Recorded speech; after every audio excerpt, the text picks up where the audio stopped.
So, we've finally reached the final part of beating GTA San Andreas without stealing vehicles. If you missed the previous parts, go check them out, because that's where I explained all the rules and also where I slowly ruined my own life. And just so you know, there is a little bit of AI magic in this video for narration, but the suffering, the bad decisions, and the completely unnecessary struggle, yeah, that's all me.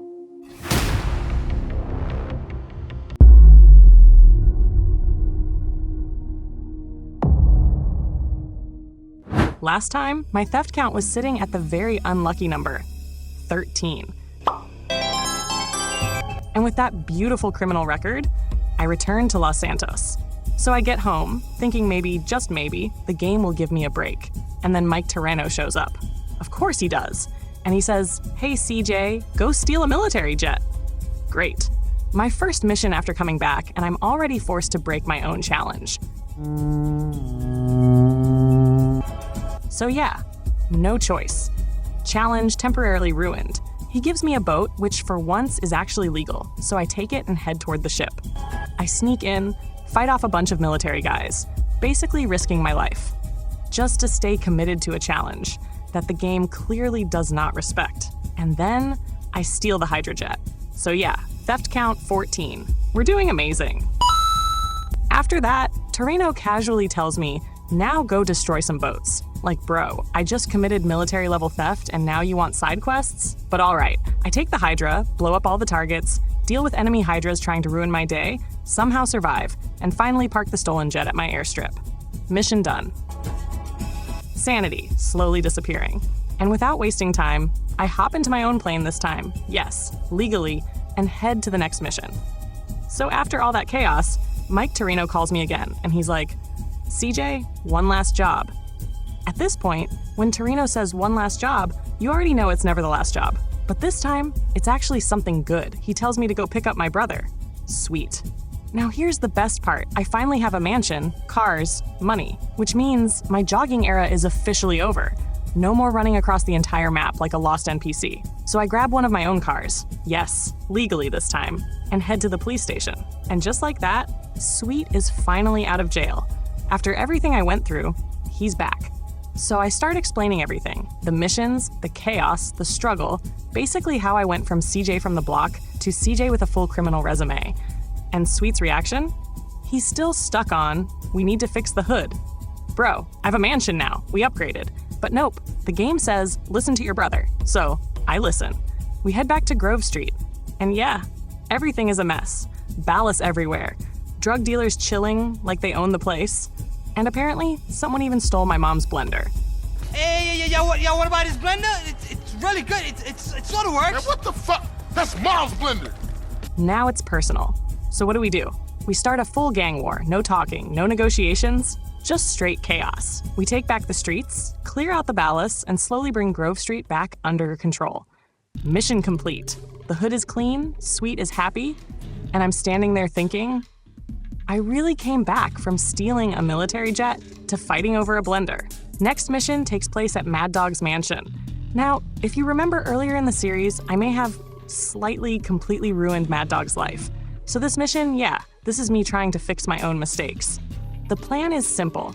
Get back Mad Dog's rhymebook from OG Locke, also known as the biggest fraud in San Andreas. So we pull up to the interview location, and the moment he sees us, he runs. Not walks, not talks, just full panic mode. And that's when everything goes wrong. First, to chase him, I have to steal a boat. Great, there goes the challenge, again. But wait, it gets worse. The chase continues, and now I have to steal a go-kart. A go-kart. Out of all the vehicles in this game, this is what ruins my challenge. So just like that, theft count 16. Honestly, at this point, I'm not even surprised anymore. After one of the most ridiculous chases in the game, we finally catch him, corner him, and after a little friendly conversation, we take back the rhymebook. Mission complete. Mad Dog gets his career back, I get my honor slightly restored, and OG Locke, well, he just helped increase my theft count. So yeah, thanks, Jeffrey. Hey, man, it's OG Locke, homie, OG Locke!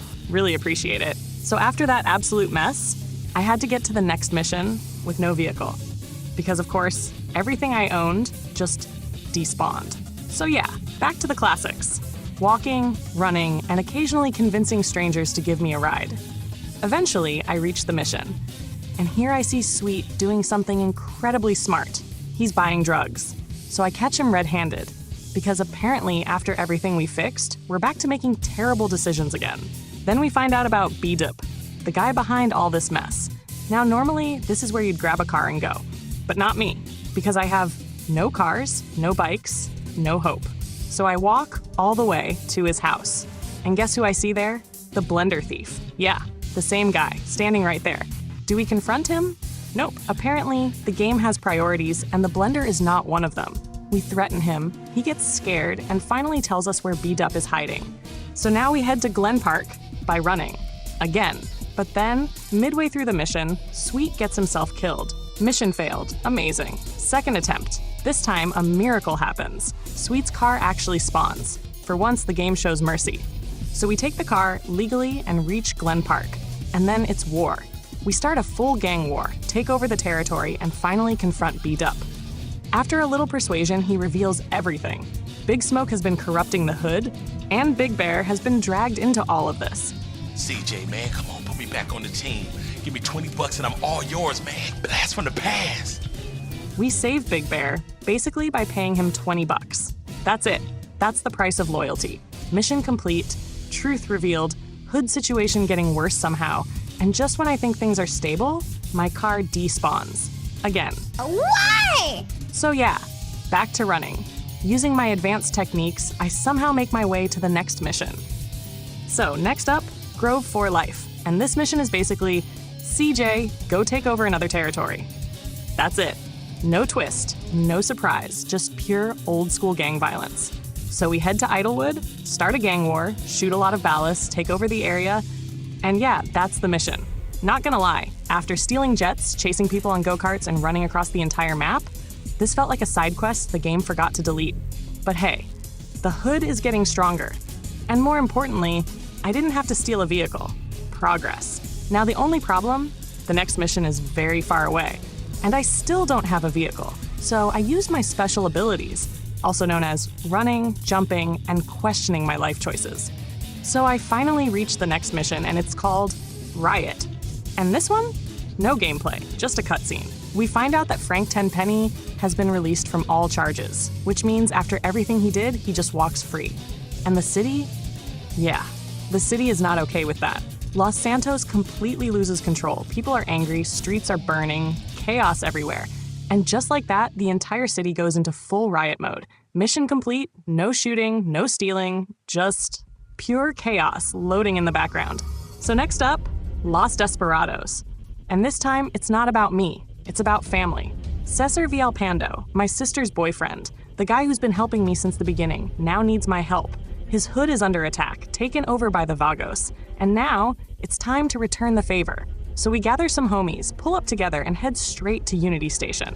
And the moment we arrive, it's war. We start pushing back the Vagos, street by street, gunfight after gunfight. This isn't just another gang war, this one actually feels personal. After a long fight, we finally take the hood back. Caesar gets his territory again, and just like that, mission complete. But the game isn't done with me yet. Right after this, Sweet calls me, and he's like, CJ, we need to take over all gang territories. All of them. So yeah, I spent the next couple of hours doing nothing but gang wars. Over and over and over again. At this point, I'm not even fighting for the hood anymore. I'm fighting for my sanity.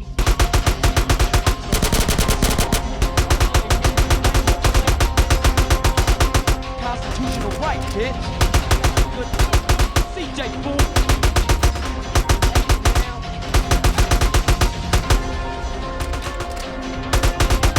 But eventually, after clearing territory after territory, Los Santos is finally under control. After taking over enough territory, it's finally time. The final showdown. Time to end this.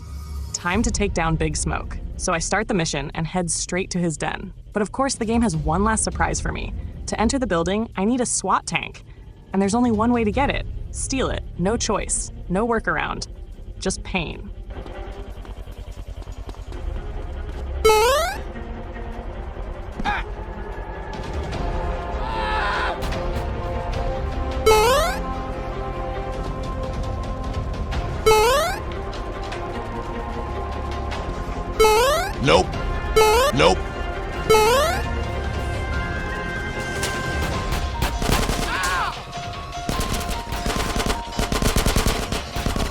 So yeah, theft count 17.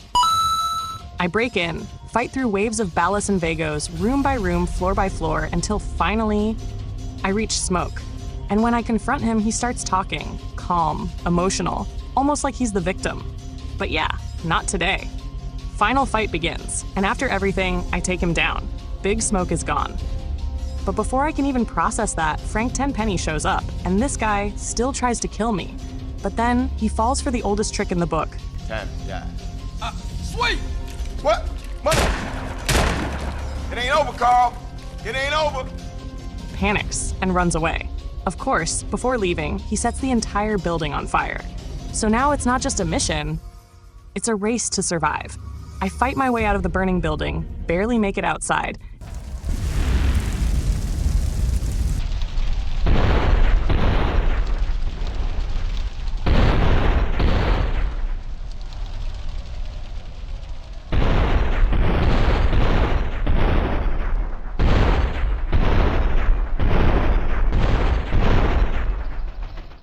And just when I think it's over, Tenpenny escapes in a fire truck. And to make things worse, Sweet is hanging from the back of it. So now I have to chase him. And yes, this game really said one last time. I steal another vehicle. Scripted, unavoidable, painful. Final theft count 18. After a long chase, I finally catch up, save Sweet, and from here it's basically an auto-scroller. And then it happens. Tenpenny loses control, crashes, and dies. Just like that, it's over. So yeah, I technically failed this challenge way back in part 1. But like I said, this wasn't about being perfect. It was about seeing how far I could go without stealing vehicles. And the answer is not very far, because the game forces you. Again and again. Could you avoid some of it with glitches? Maybe. But I didn't want to use glitches. And honestly, I wouldn't even know how. And even then, there are missions where stealing a vehicle is just unavoidable. So the final result, total vehicles stolen, 18. Now, if you ignore scripted moments, then yeah, you can technically beat the game without stealing. But in a real playthrough, nope, not happening. Still, this was one of the most painful, frustrating, and somehow fun challenges I've ever done. If you enjoyed this, tell me what challenge I should try next in Grand Theft Auto San Andreas.